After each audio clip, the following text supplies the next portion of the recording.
Aujourd'hui, on va réaliser ce maquillage et cette coiffure de printemps. Assez simple à réaliser, mais avec une petite touche de sophistiqué qui fait toute la différence. J'ai déjà appliqué mon fond de teint, mais je vais appliquer ma base à paupières qui va être en même temps une base irisée, c'est Rubenesque de chez MAC. Je l'applique simplement au doigt. Et par-dessus, je vais appliquer un highlighter qu'on applique habituellement sur le visage avec un petit pinceau fluffy. C'est un pinceau estompeur de base. Je viens enlever l'excédent et je viens simplement l'appliquer sur la paupière mobile, sans trop faire déborder, mais de façon à avoir un côté un petit peu éveillé. Après avoir enlevé la matière restante sur le dos de ma main, je viens appliquer une poudre que j'applique sur mon visage habituellement. C'est la MAC Studio Fix NC42, c'est celle que je vais d'ailleurs appliquer après mon anti-cerne et mon fond de teint. Et je viens faire mon petit creux de paupière et monter aussi au niveau de l'arcade sourcilière. Et de cette façon, j'ai une bonne couvrance au niveau des petites veines visibles ou alors des petites rougeurs. Avec mon crayon noir rétractable de chez Bare Minerals, je viens tout simplement tracer mon ras de cils supérieur. Je le fais d'une façon assez rapprochée des cils, mais assez grossière dans un premier temps, puisqu'on va l'estomper par la suite. J'essaye d'avoir la main légère lorsque j'arrive au niveau de la naissance du regard, de façon à avoir quelque chose qui permet de garder mon œil ouvert et de l'étirer aussi légèrement. Alors ce que je fais, c'est que je reste au niveau de l'œil, en essayant d'étirer mais légèrement au niveau du coin de l'œil. Et lorsque je prends mon petit pinceau à poil court, je vais simplement venir estomper la matière, apporter quelque chose de plus doux. Donc il y aura quand même le côté sophistiqué de l'aile d'eyeliner, mais on va rester quand même dans quelque chose d'un petit peu plus smoky, un petit peu plus fumé, beaucoup plus simple à porter pour la journée. J'aime bien étirer la matière au niveau du coin externe de l'œil, ça me donne un côté œil de chat, et en même temps ça donne le côté sophistiqué du maquillage qui fait toute la différence. Et je viens répéter l'opération de l'autre côté. Donc c'est vraiment très simple, je l'applique au niveau du ras de cils. Je viens épaissir au fur et à mesure que j'arrive au niveau du coin externe. Et j'étire légèrement. Je reprends mon petit pinceau et je viens flouter le tout en apportant ce côté œil de chat comme je vous le disais tout à l'heure.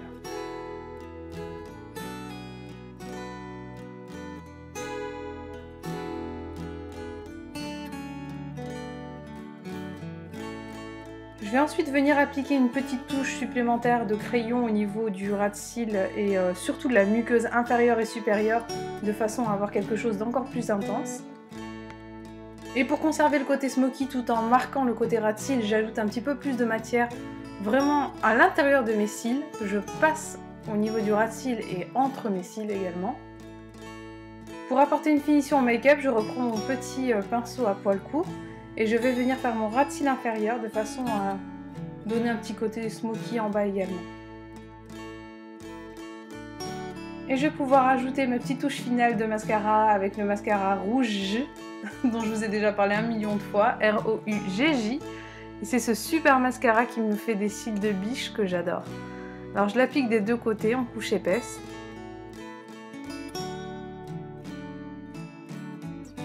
Et ce n'est qu'une fois que j'ai terminé mon mascara que je me rends compte que j'ai envie d'avoir un petit peu plus d'intensité, alors je rajoute le highlighter que j'avais déjà appliqué au départ, mais simplement au niveau du centre de la paupière mobile pour avoir encore plus d'éclat.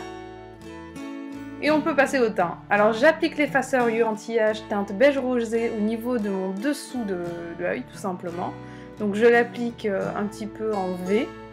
Je l'applique au doigt tout simplement avec mon annulaire parce que c'est le doigt qui a le moins de pression et du coup j'ai le plus de couvrance. Avec cet anti-cerne, ça fonctionne super bien. Comme vous pouvez le voir, l'effet est vraiment bluffant, c'est naturel et il n'y a pas d'excès de matière. Et ce que je vais venir faire, c'est venir fixer toute cette matière sur mon visage, sachant que j'ai déjà appliqué mon fond de teint comme je vous l'avais dit au départ. Je vais utiliser ce magnifique pinceau by Shuru pour Sephora. Alors vous pouvez récupérer le bijou et le mettre en bague, ou tout simplement utiliser le pinceau. J'aime beaucoup parce qu'en fait ça me permet d'avoir une petite couvrance supplémentaire, lorsque j'en ai besoin bien entendu. Et là je l'applique tout simplement en aplat, mon MAC Studio Fix que j'avais déjà appliqué au niveau de ma paupière. Et comme vous pouvez le voir, ça applique très bien la matière et ça la fond également très bien puisqu'on va se resservir de ce pinceau plus tard. Et j'ai ressorti ma palette Nude de chez Dior, je prends mon côté bronzer avec un petit pinceau plat pour venir creuser faussement mon visage parce qu'en fait la couleur est légèrement plus hâlée que mon teint et pour le coup l'effet naturel est garanti. Et ce que j'aime bien faire en fait, c'est mon contour du visage, comme si je faisais un petit contouring de base, assez rapide. mais j'aime beaucoup l'effet que ça a, sachant que ça me donne une bonne mine. Je prends le même pinceau et je vais appliquer la couleur un petit peu corail sur mes joues. Et j'aime beaucoup ce duo parce qu'il m'apporte vraiment un côté éclatant et la poudre est très fine. Je reprends le magnifique pinceau de Sephora by Farouk et je viens tout simplement mélanger la matière de façon à être sûr que tout soit bien mélangé. Et je vais venir apporter une petite touche d'irisé au niveau du bombé de mes joues, ça va donner un peu plus de volume et aussi beaucoup plus d'éclat, surtout qu'on est dans le cadre d'un maquillage de printemps. Alors ce petit highlighter est un bijou, il est bien entendu très visible comme vous pouvez le voir, mais c'est ce que j'aime bien porter au printemps. Je viens apporter une touche de couleur sur mes lèvres avec le Stellar Berry de Maybelline. Donc c'est un gloss vraiment très sympa que j'applique assez rapidement sur mes lèvres de façon à avoir quelque chose d'un petit peu plus rosé et beaucoup plus sympa je trouve. Et voilà le résultat au niveau du make-up. Et on va pouvoir passer à la partie coiffure. Je viens couper mes cheveux en deux. Je prends le Soakers de Color et je règle ma température aujourd'hui à 220 pour avoir quelque chose qui tient bien.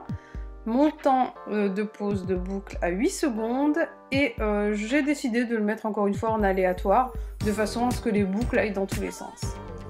Je viens prendre ma première mèche, je vais la placer à l'intérieur de la petite machine magique qui va aspirer la mèche et au bout de 8 secondes, je vais la ressortir.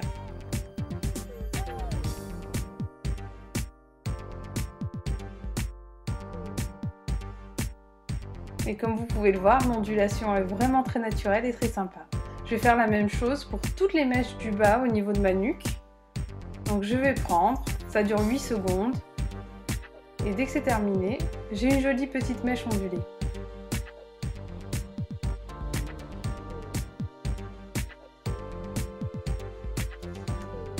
Ce que je trouve vraiment très appréciable avec cette machine, c'est que le revêtement est en céramique, alors du coup on a quelque chose qui va vraiment boucler les cheveux tout en respectant votre nature de cheveux puisque ça ne va pas l'abîmer.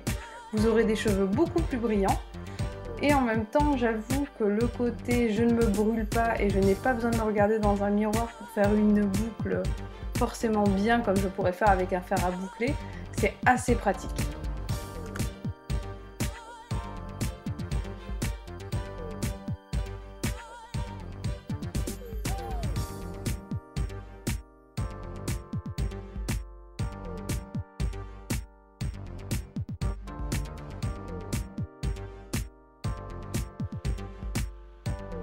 Et comme vous pouvez le voir, j'ai des ondulations naturelles, super sympas, et je continue l'opération même sur le dessus de mon crâne.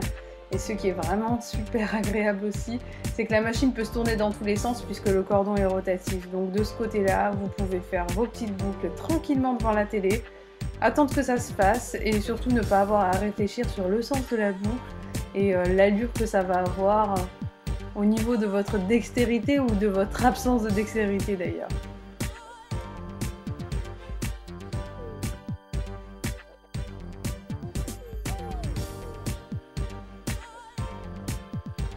Alors je vous rappelle que j'ai choisi 220 degrés pour aujourd'hui pour avoir quelque chose qui tienne vraiment bien toute la journée. Mais si vous avez des cheveux fins et que vous avez un petit peu peur de les abîmer, vous pouvez les chauffer à partir de 170 degrés de façon à avoir quelque chose qui respecte la nature de votre cheveu bien entendu. Mais ce que j'aime bien, une fois que c'est terminé, vous allez voir, c'est ajouter ma petite touche printanière. Alors ce que je fais, c'est que je vais faire quelque chose d'asymétrique. Alors je vais commencer à tresser en prenant 3 mèches. La mèche qui est à l'arrière, je la fais passer en dessous de celle qui est au milieu. Et comme vous pouvez le voir, quand j'arrive devant, je prends un petit ajout de cheveux et je fais passer la mèche de devant en dessous de celle qui est au milieu. Et en fait, c'est l'appellation américaine demi-tresse française, entre guillemets, la French braid à demi. Parce qu'en fait, on va ajouter une mèche à l'avant et on va toujours passer en dessous de la mèche qui est au milieu de façon à avoir plus de relief.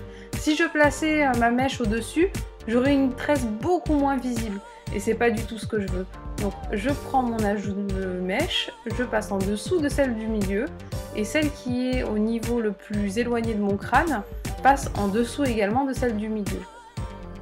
Donc c'est très simple, et lorsque j'arrive au niveau de mon oreille, je continue à tresser sans ajout de cheveux, de façon à terminer un petit peu ma tresse. Je ne vais pas totalement la terminer, puisqu'au final on va venir attacher cette petite mèche pour avoir quelque chose de naturel. Je prends une toute petite Prince Crocodile de la couleur de mes cheveux et je viens attacher la mèche à l'arrière pour qu'on ait une impression de cheveux dégagés avec un côté asymétrique qui demeure.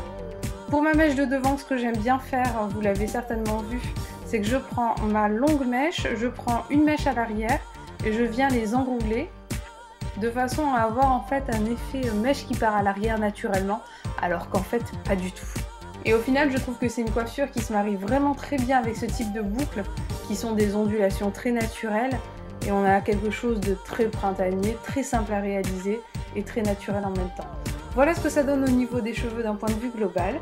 J'espère que ce maquillage et que cette petite coiffure vous aura plu. Je vous fais d'énormes bisous et je vous dis à très vite. Ciao!